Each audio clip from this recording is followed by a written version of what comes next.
Gravy হবে না যে পেঁয়াজ আছে না, লঙ্কা সবই আছে, মশলা করবে কত।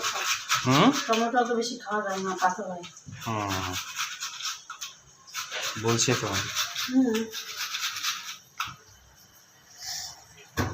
ভাই খালি মাথা আর কিছু ভর্তাটাতে কিছু করতে হয়, কিছু তো ভাজা ভাজা করে দিতে হয়। মাথা বানাচ্ছি, মগজটা আলাদা ভাজে দিচ্ছি। আচ্ছা হয়ে যাবে। ভাতটা আর ভাজা বানাই দিই গরমের মধ্যে, আমি ভর্তা। আমি তো বাড়িতে দুপুরবেলা কি খেয়েছিলে তোমরা? খিচুড়ি বানিয়েছিলে। হ্যাঁ আমি যখন না থাকবো তখন তোমরা খিচুড়ি বানিয়ে খাবো। কাই তো না ইতনা গরম, এত গরমের মধ্যে বলে কি খিচুড়ি খাবো, তা আমার পছন্দ না খিচুড়ি। তা আমি যখন দুপুরবেলা থাকি না, আমার কথা আছে তোমরা তখন বানায় খাও, খিচুড়ি বানায় খাও, কি বানায় খাও, তোমাদের খুশি। আমি যখন সন্ধ্যাবেলা থাকবো সেটা আমার মর্জি মতন সবজি হবে, তাই তো নাকি? তাহলে খিচুড়ি খেতে ইচ্ছা করছে, বললাম খিচুড়ি গরমে